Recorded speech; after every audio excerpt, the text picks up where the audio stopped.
All right, and we're live. Episode 2 of the Gringo Gossip Podcast. I'm Gringos. Davidson is here. Unfortunately, Corey is not because of some pretty extreme circumstances. Yeah, we don't need to comment on that. He had a crazy night. We might let you tell him about it on the next pod, but oof, The show must go on, though, right? absolutely. Um, absolutely. We got quite a bit to talk about. We're going to try to keep it as brief as we can. The first thing I wanted to talk about was, I was thinking when I was looking at the overall card, what got me for UFC 220 in Boston this weekend, incredible heavyweight title fight with Miocic and Ngannou. Great co-main event with Cormier and Gustafson, Cormier and Ozdemir. But on YouTube, the Fox Sports UFC YouTube channel posted a picture of the prelims, and I was scrolling through the comments, and they were just ripping the prelim card apart. And I can see where people are coming from, man. It's after the first two title fights, card's pretty. What do you think about the card overall as a whole? It's a weak card, and especially the prelims. I don't mind the main card so much because it's not exactly the biggest names, but there are some absolute killers on there. Shane Burgos is an animal. You got Thomas Almeida. And let's be honest, when you got the light heavyweight and heavyweight titles on the line, it doesn't really matter what else is on the card. Yeah, I completely agree. Exceptionally weak. Yeah, I don't think it stacks up with I don't think it's gonna stack up, with certain cards. I like the Perth card a lot. That 222 card in Vegas is looking to be unbelievable. 223 as well. Yeah, oh my God, 223 is ridiculous already, man. Rose Joanna 2. Before we dive into this weekend, Dana just announced Rose Joanna 2 today. What's your initial thought on that rematch? I gotta favor Joanna in that. Me too. I think something was wrong. I think she had a bad weight cut. It just some nights you step in there and it's not your night, and that was I think that was the case on. I think it was a perfect storm of Rose being in the perfect place mentally, and Joanna having a slip up, if you know what I'm saying. And Joanna was, like the bully, that whole week. She was, Cody and TJ, while Cody may have been playing the bully role just because he had the belt, I mean, TJ was at least trading barbs back and forth. I like Rose Namajunas' outlook on how fighting should go. I mean, it's kind of refreshing to see someone come in like with a world peace vibe, but Yeah. I don't know, man. I mean, I thought it was very reminiscent of Holm and Rousey. It was a one-sided, forced, sort of beef, and it came back to haunt him. And I watched, dude, last night I spent about an hour straight watching Ronda Rousey fan reaction videos to both 193 and 207. I was loving it, man, because let me be honest. I'm not a Ronda Rousey fan at all. I never was. She just, and I was talking about Ronda Rousey the other night at work whenever they were playing the UFC 203 replay on Fox. And every Tuesday night at Buffalo Wild Wings, where I work, just come in and kind of monitor because Tuesdays, we give half off wings, blah, blah, blah. It's a crazy night, and they just make sure no one dines and dashes. And we were talking, and Travis Brown's fight with Verdum came on, and I told them that he was Ronda Rousey's husband, and we started talking about Ronda. And they could tell I was kind of educated in what I was watching, and they asked me, why did Ronda fall so hard? And it's really just because, dude, the sport just evolved. Killers in all three women's divisions. 100%. I did like Ronda when she was first coming up, but the way she acted toward the end of her career. I mean, if you're not going to address the media or anybody when you lose, You gotta act like a Dominic Cruz or a Conor McGregor when you take your losses. You gotta take Absolutely. them on. Anyways, though, we got a lot of fight picks to make, so let's dive right into it. Want I to start guess with Bellator? we'll start out with the Bellator card. And we're not going to Kick, always do Bellator picks, just so people understand. Um, just so people understand, we are not going to normally do Bellator picks, but right. In this special case of it being the kickoff of the heavyweight tournament and some other really nice fights on the card. great You know, main card. That's a fantastic main yeah, card. better than the UFC's main card from top to bottom, I would say. Yeah, I would agree with that in terms of maybe some storylines, and I think a lot of people are curious about Aaron Pico. So because his fight kicks off the main card, let's go ahead and go with that. Aaron Pico is a massive -850 Yes, yeah. against opposing featherweight Shane Crutchin on Saturday night at the Forum in Inglewood, California. I got to go with Pico in this fight, and I got to say he is my lock, not because of the odds, but because I feel like Bellator is just throwing Crutchin into the fire here. What do you think? I got Pico, and Pico is my lock. I agree with you. How's he gonna finish him though? I have it as second round knockout. I forgot to mention that. I have it as second round knockout. And as we make our picks, because Corey is not here with us, I'll also include Corey's picks. Corey also has Pico via first round knockout. So what do you think about that fight, man? I agree with you completely. I got Pico. He's my lock. I think it was good for him, to take that first loss. Getting in there with such an experienced guy. And now I think, the sky's the limit with this kid. And I think Crutch's in over his head. Easy pick. Pico's my lock, and I got him by first round TKO. All right, so we all have Pico by knockout. Nick Dietrich has Pico via first round knockout, along with Corey as well. And I have him as knockout in the second round. Let's move on to the next fight. Another featherweight tilt. I believe, yes, another featherweight tilt between Georgi Karakhanyan. I hope I'm saying that right. You know if I'm saying that right? I would have butchered it, dude. I was just going to say George. Georgie and Henry Corrales. Henry Corrales, to give anyone that doesn't know background on Henry Corrales started his career at 9-0. And check out his first 3 fights in Bellator. He lost all 3 of his first 3 fights. But he fought Daniel Strauss, Emmanuel Sanchez, and Patricio Freire. Those were his first 3 fights. Like, yeah. Yeah. Look, man, I got to go with Georgie on this one. Me too. Mostly because I had never really heard of Corrales before this. I think he's tough. I think he's got good submissions, and I'm gonna pick him by second round submission. This is an interesting fight. Since those 3 losses, Corrales has won his last 2. Georgie and Corrales both have a common loss to Emmanuel Sanchez, but Georgie is coming off of a victory against Daniel Pineda at Bellator 182. And I'm going to go with Georgie as well. What's your method? Second round submission. I have it going the distance. You have it second round sub. I have it going the distance. I think that this is a pretty close fight to call. 2 guys that are trying to, feel their way through the featherweight division in Bellator, which Bellator's featherweight division is full of killers. But I got to go with Georgie here. I think it's going to go the distance. Corey Davis also has Georgie. So all 3 of us agree on that as well. He has Georgie also by decision. You have second round submission. So we will add that into the table, and we will move on. Okay, so did you watch the Bellator press conference? I caught a few pieces of it. So did you see what Michael Chandler said? I did not.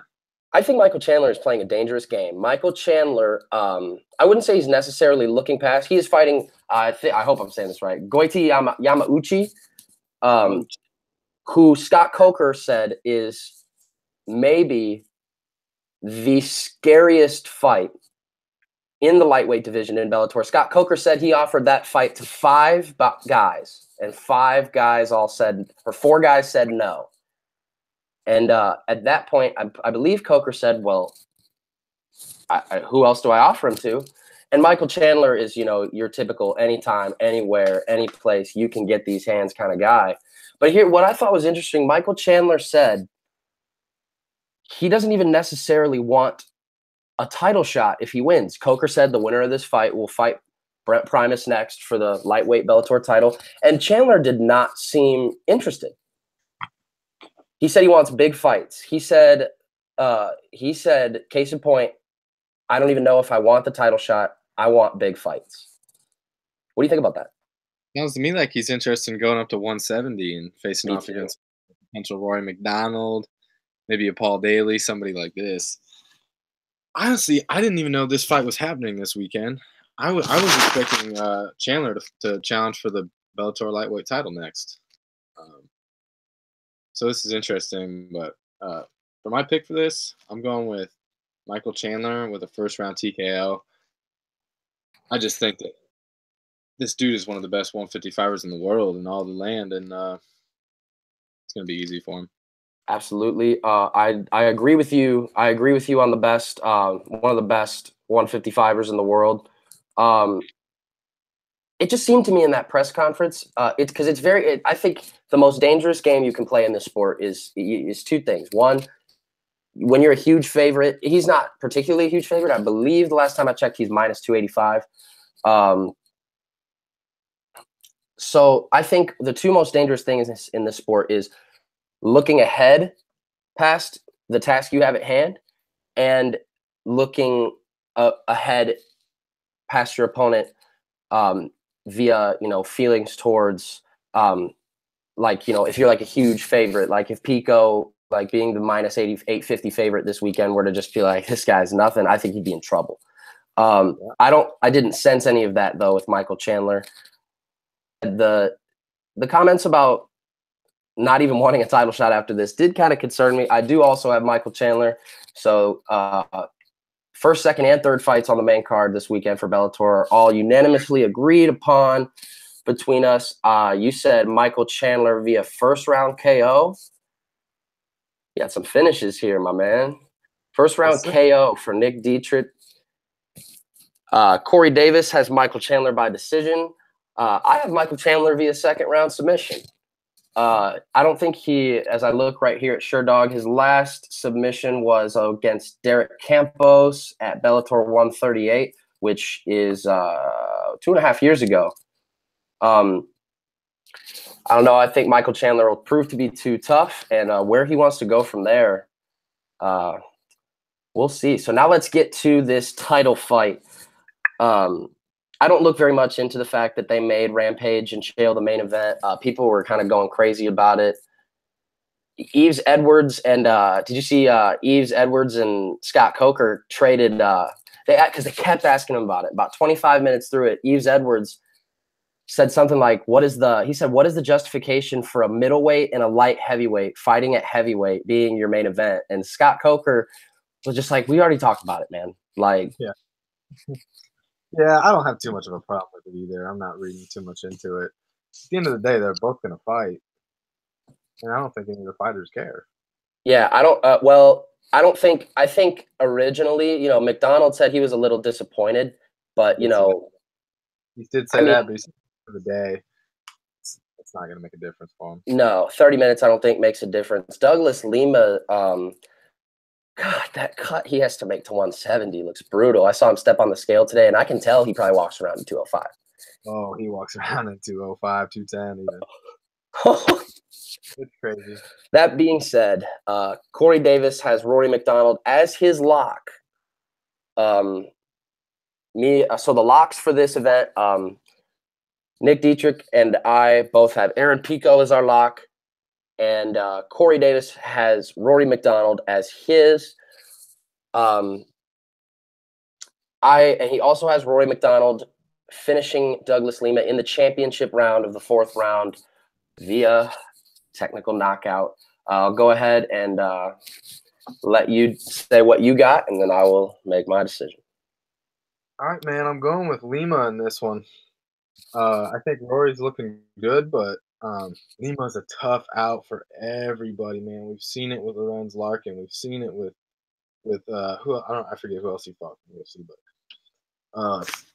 he fought he comes Paul down Daly. for about Paul Daly and Ben Saunders. Knocked out Ben Saunders twice. You know what my thing is? Rory's nose is still a little bit suspect for me. I think if he gets touched up in that nose and breaks his nose again, it's gonna be problems. I got Lima by decision, and that's my upset for this card.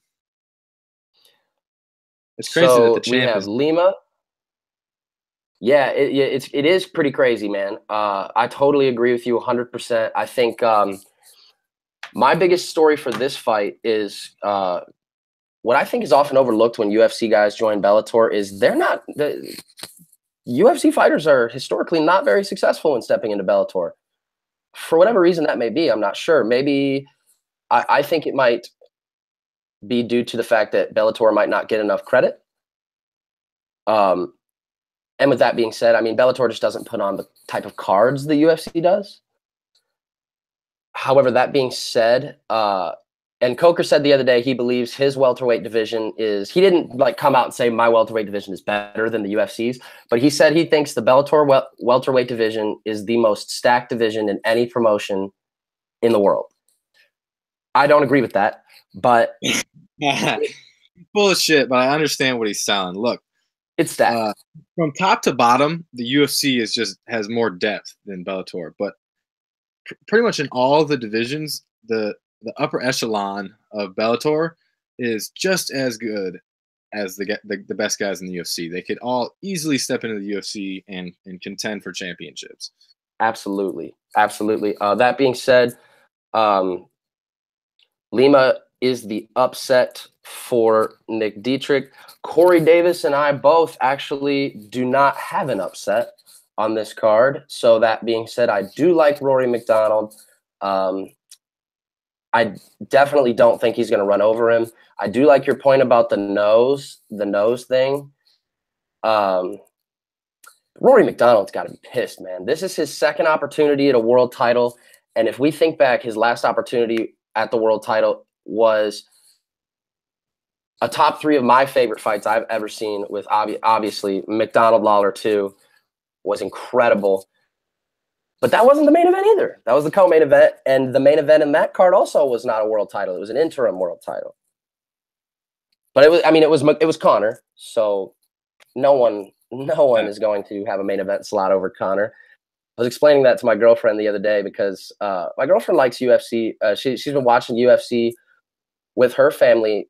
She said the first UFC card, her whole family used to get together and watch it. Yeah. And she said the first card that they watched together as a family, I believe, was Rampage Machida. About like 7 or 8 years ago. Yeah. That being said, I think Rory has something to prove. I think Lima has something to prove. But I see rivalry and long-standing rivalry in Bellator written all over this matchup. I think Rory McDonald, if I had to predict exactly how it's going to go, I'll bet you rounds 1 and 2. I'll bet you going into round 3, it's 1-1. And I think Rory McDonald is gonna hurt him in round 3, take his back, and win by rear naked choke. 3rd round submission for me by Rory McDonald. Okay. Let's get into it. The main event between Chael Sonnen, who weighed in today at 223, and Rampage Jackson, who weighed in today at 253. 30-pound weight difference. Did you see Chael step on the scale today? I saw a picture of him.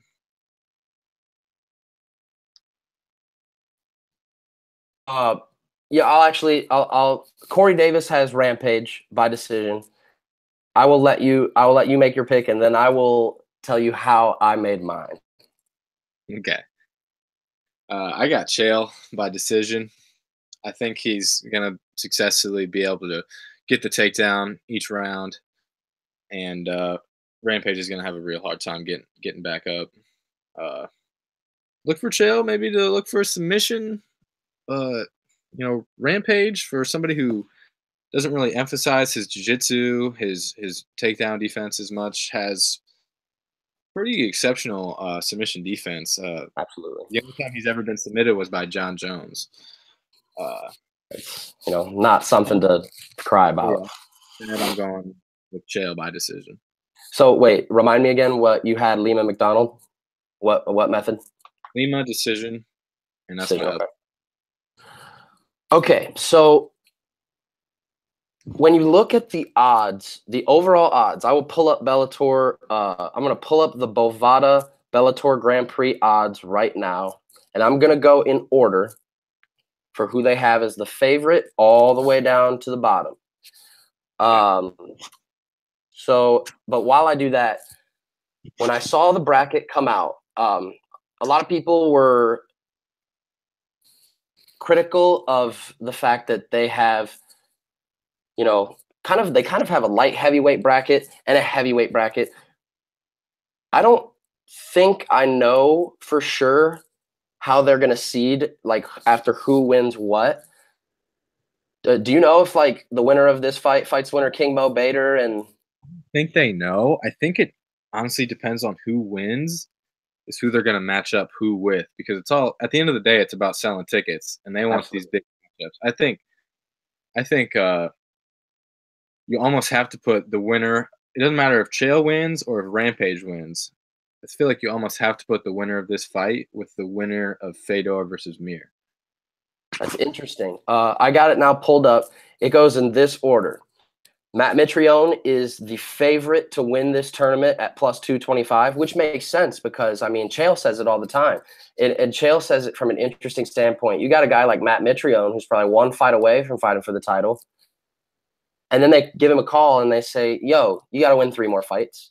And he was probably upset about it. And you called like Chael and you say, hey, will you win 3 fights? You get the strap. And he's probably like, hell yeah. Yeah.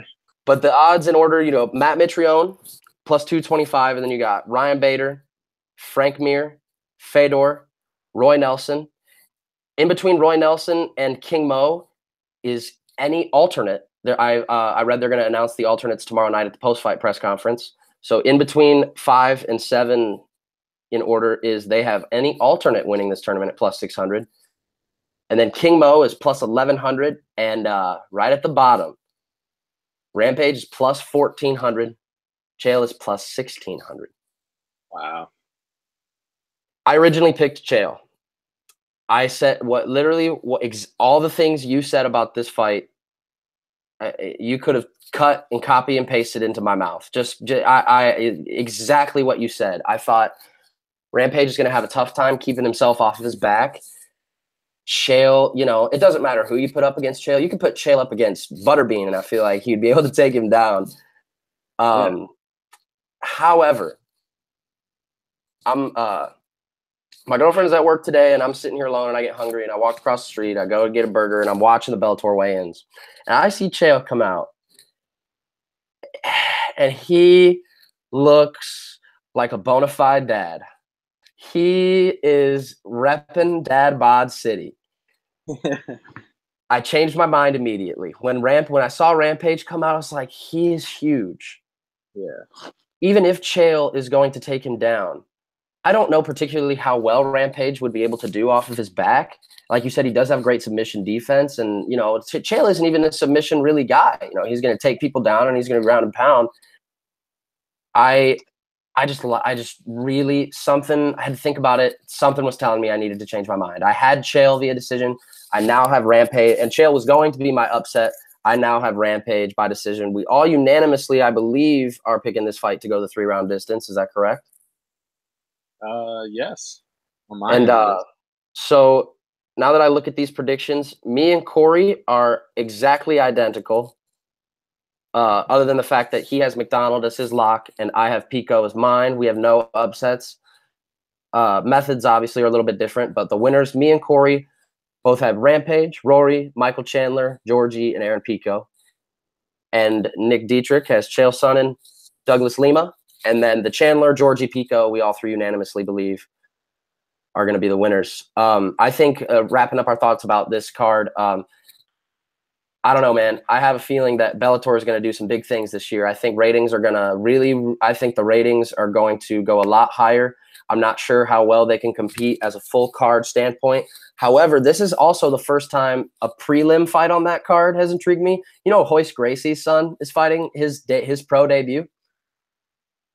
Wow, his pro debut. I did not know this.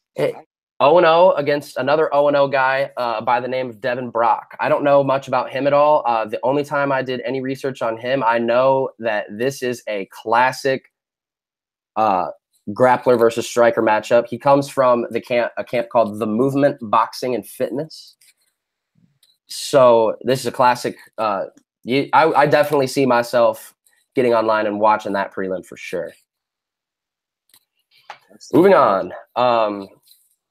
Boston for a massive and literally massive UFC 220 card. We got 2 light heavyweight tilts, a bantamweight tilt. What am I forgetting? Obviously, the light heavyweight championship and a featherweight fight. I took the liberty of looking. Oh, go ahead. My bad. Go ahead. Go ahead. I took the liberty of looking at all of our picks that we've already made, which, by the way, we will get into how our picks fared in St. Louis when we're done here. Wink, wink. And I took the liberty of being bored the other night. I made a ton of tables on how, with our picks so far, and we made picks for UFC 219 too, so I included them. However, whenever we are looking at the standings for our picks, we are only going to go for 2018, but we have not made a bantamweight pick yet. I went by weight class. We have not made a bantamweight pick. We have not made a light heavyweight pick.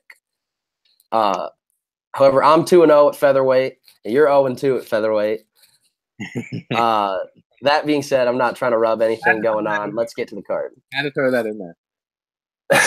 Like I said, we're going to talk about St. Louis briefly after we're done with this card. To wrap up this podcast, we're going to talk about our picks for this card. Look ahead to the rest of the first quarter.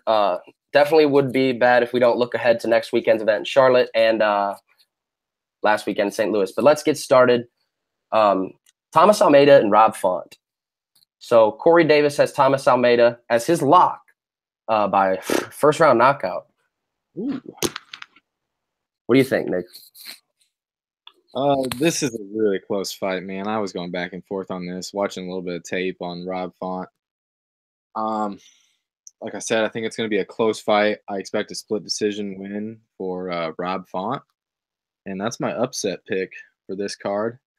Font, he's a really technical guy. He's got good power in his hands, good submissions. I think it's going to be a close split decision win for him. Split decision. Thomas Almeida is very interesting. When I saw this fight was made,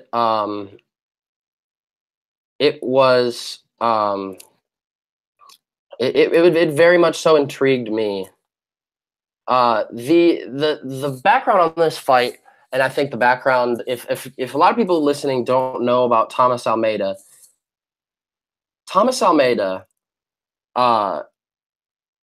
it was at one point looked at by very many, by so many people as maybe the future bantamweight champion of the world. I certainly thought so. While he's lost 2 of his last 3 fights, he does boast an incredible overall record of 21-2. But I will say, if your 2 losses in your career are to Cody Garbrandt and Jimmy Rivera, that's really not something to hang your head about. No, not at all. So that fight is very interesting. I watched very closely. I thought, oh my God, I just realized, when Rob Font's last fight against Pedro Munoz, that was an incredible, incredible performance by Pedro Munoz. You watched that fight? You recall that fight? Yeah, absolutely. That guillotine was so gnarly, so nasty. Oh my God, man! Didn't he win a bonus that night? I would hope so. I think him and the Sunstyle got the bonuses for performance of the night. I forget what was fighting. That was the Brunson Machida card. Talking about Machida is a whole nother situation. He's just signing up to fight killers, man. Yeah. Anyway, so Almeida and Font. You have Almeida via decision, correct? Yes. No, I have Rob Font decision upset.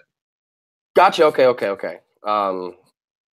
You have Rob Font as your upset by decision. Very interesting. I also think this is going to be a very close fight. I think Rob Font is incredibly underrated, and a lot of people forget. While Munoz's guillotine, and it was gnarly. Guillotine, if he gets on your neck, it's over. Absolutely, it was bad. I got Almeida. I think this is going to be close. I think people look past Rob Font. Rob Font's fighting at home, because I do believe he is from the New England area. Yeah, he's from Boston.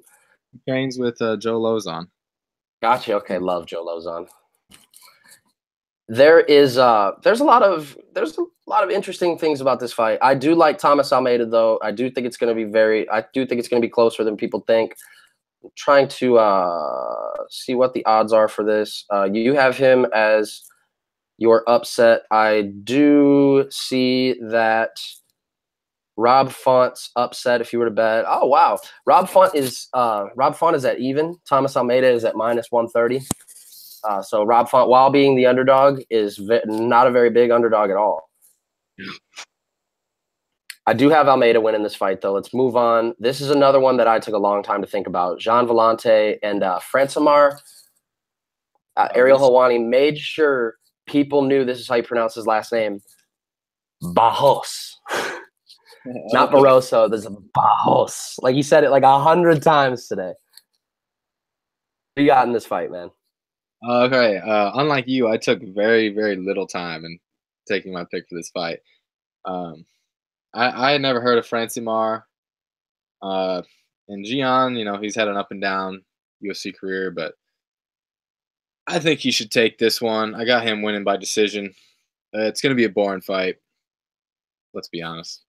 Yeah, I totally agree with you, man. This fight, pretty sure has a losing record in the UFC at 5-6. Barros is I don't think you quite heard what I said though. I said I did take a while thinking about this fight. I actually did. Guys' recent activity jumps out at you. I'm very confused as to why this fight is so high on the card.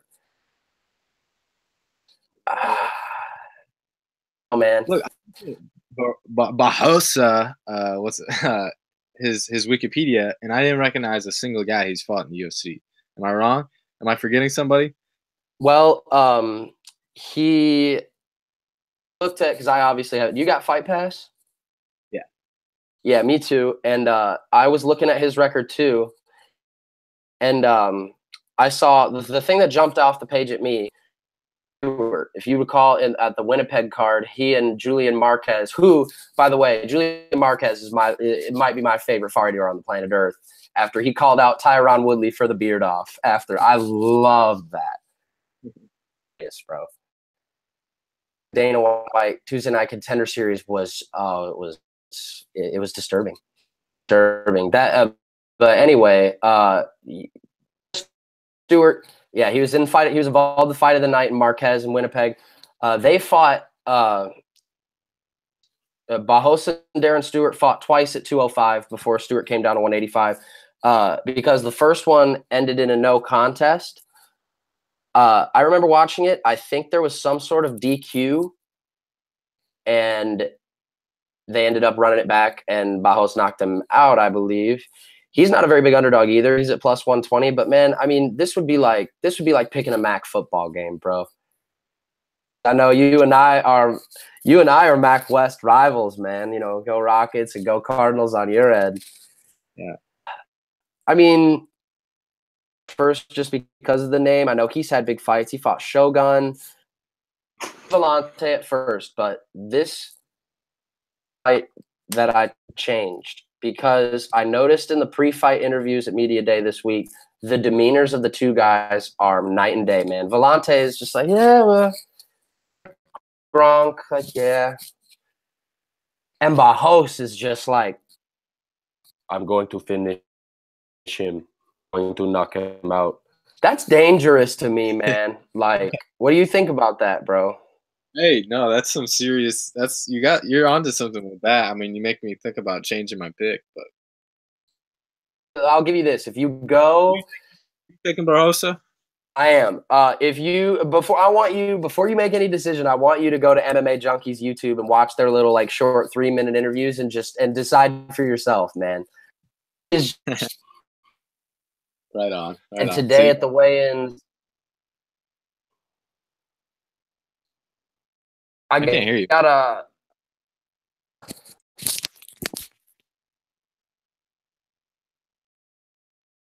Yeah. No. I got you. How about now? Yeah. All right. So you So got Barbosa by what? I got Bajos by first round knockout off of that, bro. Like It makes sense. It makes sense. Who'd Corey taking this one? Corey has Bajos as well by decision. I think someone's going down in this fight. Someone's lights are getting shut off. All right, moving on to a fight I'm really excited about in the featherweight division.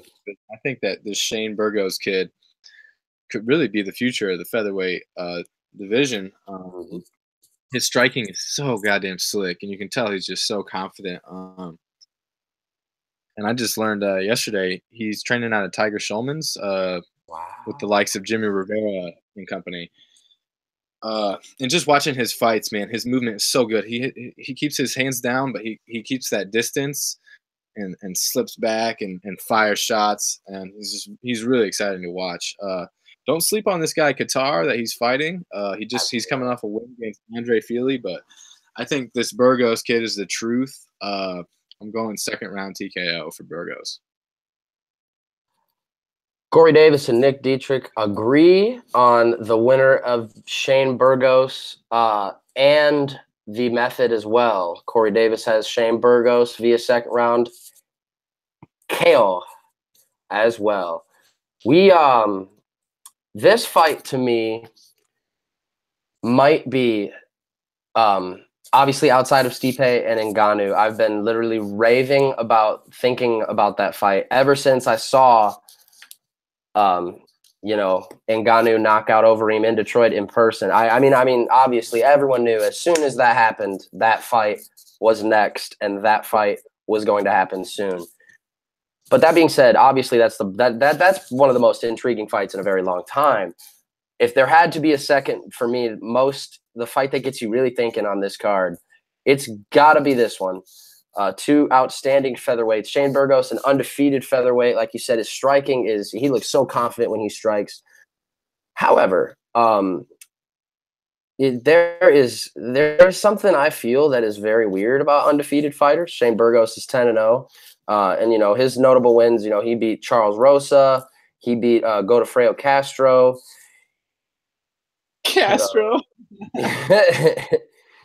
Godofredo Godofredo Castro. They his name's Pepe.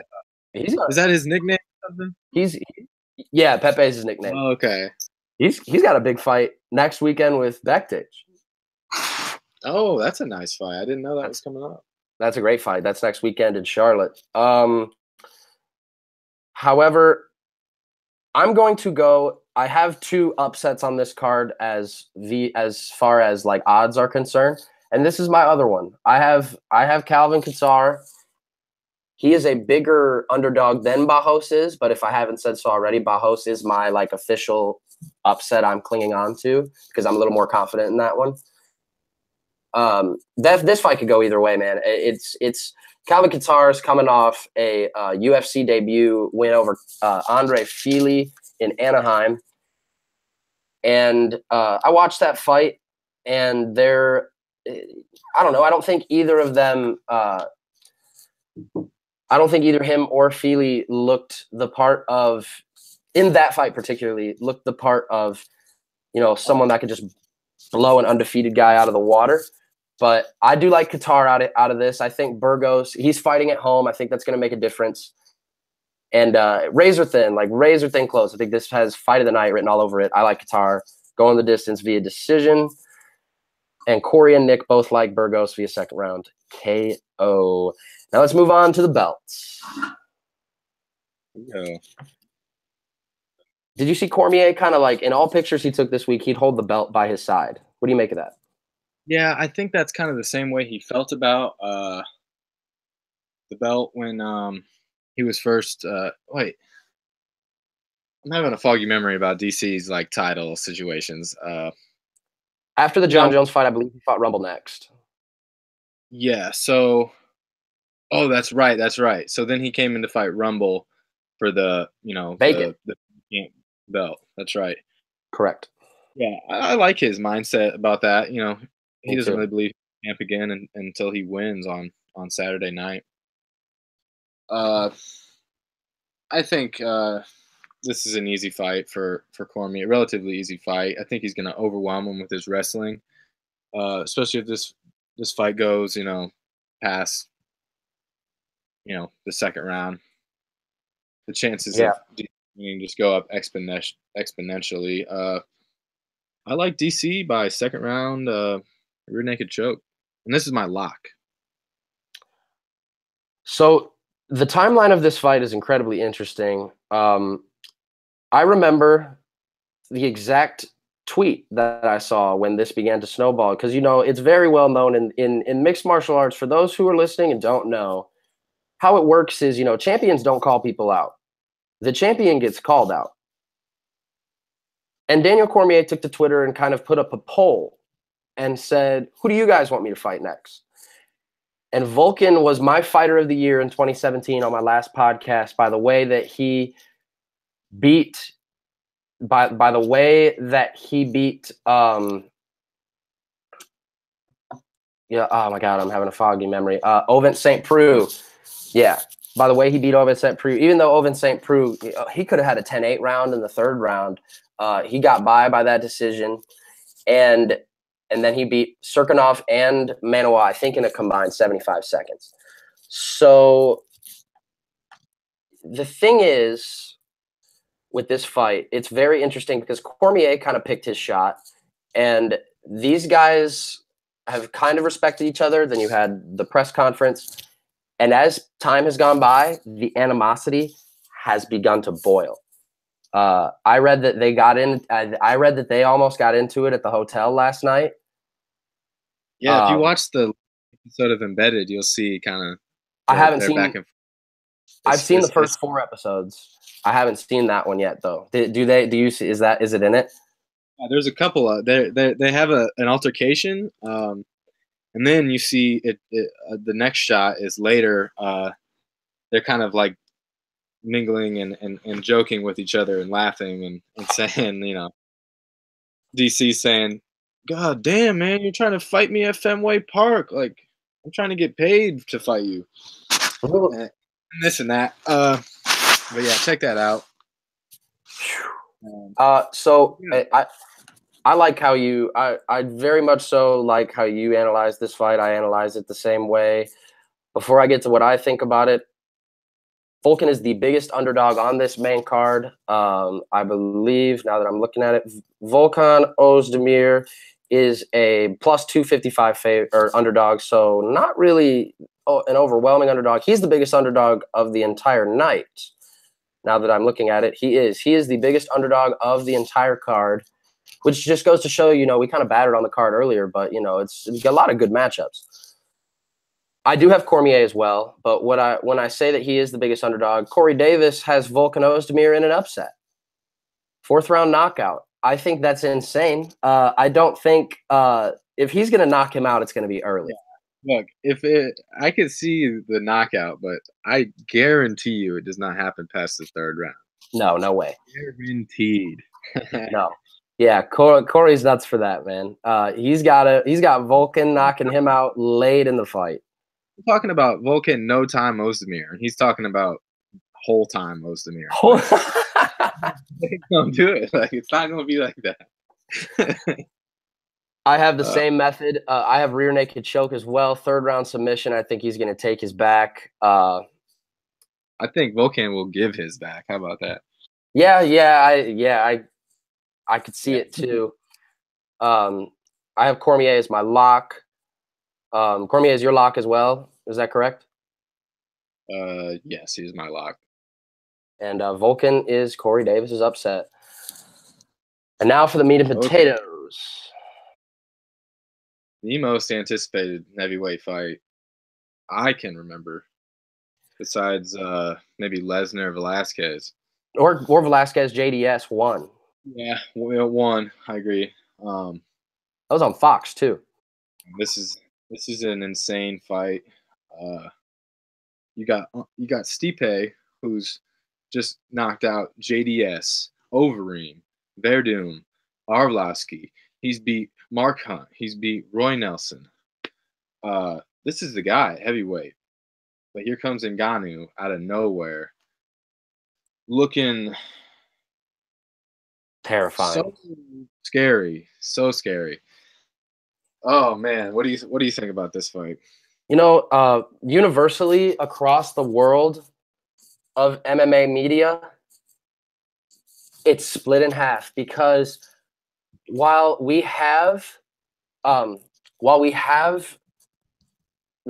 think by far the first question that comes to most people's minds when thinking about this fight, what's going to happen if Stipe gets Ngannou to the ground? Now, that being said, I don't think, and some people are saying, I think Stipe is the best wrestler Ngannou's ever faced. Well, that's not true. You know, Ngannou fought Anthony Hamilton, former Division I wrestler. Curtis Blades, JUCO national champion. Curtis Blades definitely gave Ngannou his toughest fight. And I'm not saying Ngannou wouldn't have won the fight. Ngannou definitely looked a lot better from a striking standpoint than Curtis Blades, who, by the way, you know, Curtis Blades is not a slouch at all. Really a surging heavyweight, you know. Yeah, got a big fight with Mark Hunt coming up in 3 weeks in Perth. But when people say that Stipe is the best wrestler he's ever faced, you know, I just completely disagree. Ngannou has faced tough wrestlers. He submitted an NCAA Division I wrestler with a Kimura. Yeah. Look, I understand exactly where you're coming from with that. I would say that Stipe is the best wrestler, just in the sense that he mixes the punches and the takedowns better than those other guys. He might not have the wrestling credentials of those other guys, but he mixes the game, and you know, much better than those guys. And that's overall, dude, absolutely. I agree 100%. This is the most. When I go down and look at the list of heavyweight title fights, this gotta be up there with one of the best. Before we get to our picks, Corey Davis has Stipe via first round KO. I think there's not a chance this fight goes. Do you think there's like what? Okay, instead of just saying, do you think there's a chance? But 0 to 100, give me a percentage that this fight enters the third round. What do you think the chances are? I think the chances of that are about 10%. Like after the first round, the chances of it going to the second round, I think, is at about like 50%. I would agree with that. Of it going to the third goes down to like 10, like, and then fourth, like 2%. Like, I don't see this thing going past the first round, to be honest with you. But I think with each round that it's able to reach is better for Stipe. Absolutely. Fight that Stipe is going to win. Absolutely. Agree 1,000%. You take a guess. Before we make our picks, I want you to take a guess. I saw the odds today for Ngannou to win by decision. What do you think the odds are? Ngannou by decision. I'm going at plus 1,500. 2,200, bro. Plus 2,200. Wow. Who you got, man? Okay. Look, I really like Stipe's chances in this fight. You know, especially if it can get out of the first round. But I gotta go with my gut, man. When Francis knocked out Overeem, and I honestly truly believe that we had just witnessed the first death inside the octagon I stood up and I said, "Holy shit, he's gonna knock Stipe out in the first fucking round." I think that's what's gonna happen here. I think that he is gonna be able to land that one punch, and that's all that he needs. And I just pray for Stipe's safety in this one. Yeah, me too. First round KO. You know, when I saw it happen, and I don't want to continue to harp on about whether I saw it live, blah, blah, blah. You know, we all saw it. Seeing it live and seeing it on TV doesn't change the fact that, dude, that shit is, oh, man. I mean, no matter where you're watching it, you can tell that Overeem is just as stiff as cardboard. However, I couldn't help looking past. I thought Ngannou. I thought Ngannou was going to win that fight via first round knockout as well. And they'll talk about the Overeem fight. And so I was already kind of looking ahead and thinking about and kind of salivating mentally about, oh my God, a fight between him and Stipe would be incredible.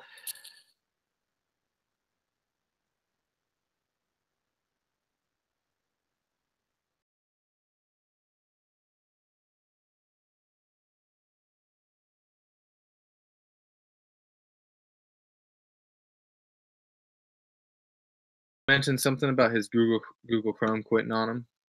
So maybe that's the case. Oh, yep, there you are. There you go. I think Ngannou can get away with a lot of sloppiness just because of how hard he hits. I agree with you. Francis Ngannou with a knockout within the opening frame. Kenny Florian said today, and we'll say this, and we'll talk very briefly about St. Louis. We'll wrap it up. Ngannou, Stipe, Kenny Florian had a great point. Stipe seems to not even get into fights until he gets touched. That's not what you want in this fight. Absolutely not. And another thing to consider is I've been seeing a lot of videos of Ngannou throwing leg kicks. Oh, no. And Stipe had some major problems with the leg kicks in that fight with JDS. Yeah, he did. Dude, he was hurt badly, and I believe it caused an injury in his knee or in his calf. I'm not sure, but yep, he knew that he needed to get him out of there, or he was going to lose that fight. So I think if Ngannou can target those legs a little bit, it's just going to make that hand that much easier to land. And good night, Irene, when that happens. Absolutely. Going to be a fantastic weekend. So as we recap and look at this right now, Almeida and Font. Me and Corey have Almeida. Almeida is Corey's lock. Nick has Font. Corey and I also agree on Bajos. Nick has Vellante. Corey and Nick agree on Burgos, and I have Qatar. Me and Nick both have Cormier as our lock. Corey has Volkan as his upset. All three of us unanimously believe that the heavyweight title fight of the world will not leave the first frame. However, Corey is the lone man supporting Stipe, and me and Nick both got Ngannou. It's going to be a fantastic of fights, man. I've been hyped about this for weeks. I'm hype. I'm rooting for Stipe with everything I got, but I just need going well for him.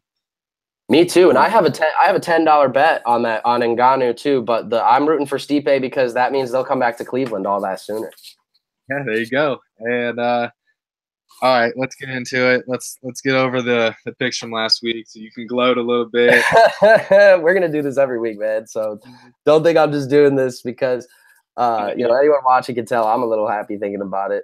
Real quickly, 4-fight main card: Michael Johnson and Darren Elkins. Darren Elkins won that fight via second round rear naked choke. I was the only one that picked Darren Elkins. Nick and Corey both picked Michael Johnson. Unanimously, me, Nick, and Corey all locked Kamaru Usman in by decision. All three of us had that exact pick, and we were all correct on that. That is where my lone 2 points came from, right there. That's Nick's 2 points. So coming in to this weekend's fights, Nick is in third place for the year of 2018 with 2 points.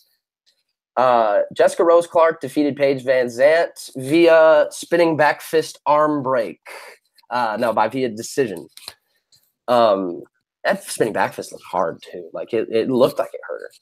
Dude, I didn't know that Paige's arm was broken, but her arm was broken when she survived when she was in that triangle, surviving that back half of the round. Wow. Jesus Christ. She's tough, man. Jessica Rose Clark would have just switched it to an armbar, which she briefly did. I mean, I don't know how she didn't tap. I mean, all the credit to Paige Van Zandt. Yeah, totally, 100%. She's tough. Paige Van Zandt was picked by Nick and Corey, and I picked Jessica Rose Clark. As we go to the main event, I had Stevens beating Choi. I was off by a round, but I had him winning by KO. Corey and I both had Stevens via third round KO, and Nick had Duho Choi. So once we add up the points, Jeremy Stevens was also mine and Corey's upset, so that adds 2 points to us. If the standings are myself with 9 points, Corey with 6 points. Gonna bounce back. This is a huge weekend. We got 10 fights. 10 fights for you to help climb your way up this weekend, but he is sitting at the bottom with 2. Just to wrap things up real quick, Jeremy Stevens, Josh Emmett, Orlando. Big fight. I like that. I like Jeremy Stevens. I do too. I like that fight. Yeah, man. Gonna be some great fights this weekend. We'll be back next week to discuss how we did, how good or lucky we are in our picks. And yeah, I got to go watch my Hoosiers upset the Michigan State Spartans, so I got to scram. Minus 14.5. I would take Indiana with that bet, my man. We are Gringo Gossip. Sans won. Corey Davis could not make it with us, and hopefully maybe next week we will have story time. Peace out.